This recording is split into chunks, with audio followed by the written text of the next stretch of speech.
China's new leaders may be moving closer to resolving disputes over the South China Sea through a regional alliance rather than through separate negotiations with each of its territorial rivals.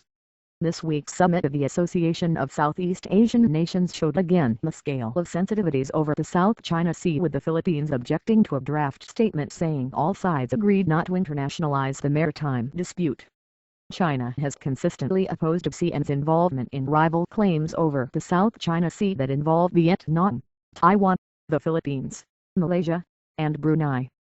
Following the summit in Cambodia, Chinese Foreign Ministry spokesman Qin Gang said an ASEAN declaration of conduct over a dispute, or DOC, could help ease tensions.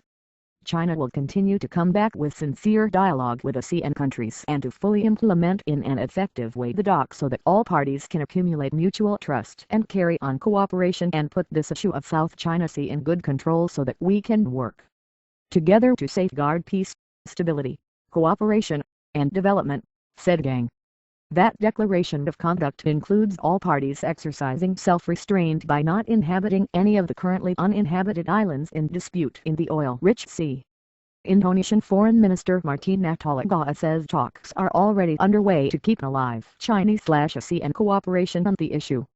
The key challenge, of course, now is we must ensure that the situation, on the ground or at sea, does not become not conducive, so we must contain a conducive atmosphere so negotiation and dialogue can begin to take place, said Natalegawa. So why might China's new leaders be more willing to consider ASEAN's role in the dispute? Professor Zhang Lankan chairs International Affairs Studies at Shanghai's Fudan University. He says Beijing's outgoing leaders miscalculated how Southeast Asian neighbors would respond to broader Chinese territorial claims. They did make huge strategic mistakes. I am talking about diplomatic mistakes. One is the assertion of core interests that cover the South China Sea, said Lankan. He says that led to the mistaken impression in Washington and Hanoi and Manila that Beijing intended to claim all of the South China Sea for itself. This is an indication of Chinese great ambition of taking over the South China Sea. That's not the Chinese plan. It is a mistake, he said.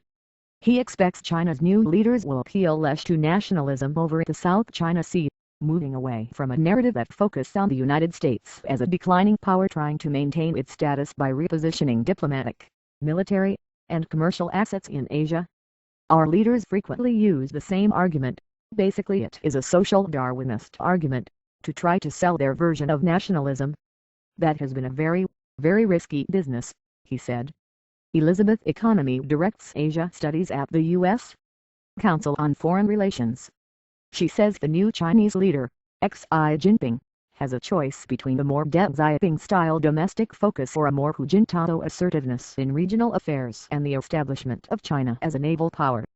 This more assertive foreign policy, of course, has helped to raise China's profile internationally, but at the same time has brought it into a conflict with its neighbors such as Japan, the Philippines, and Vietnam.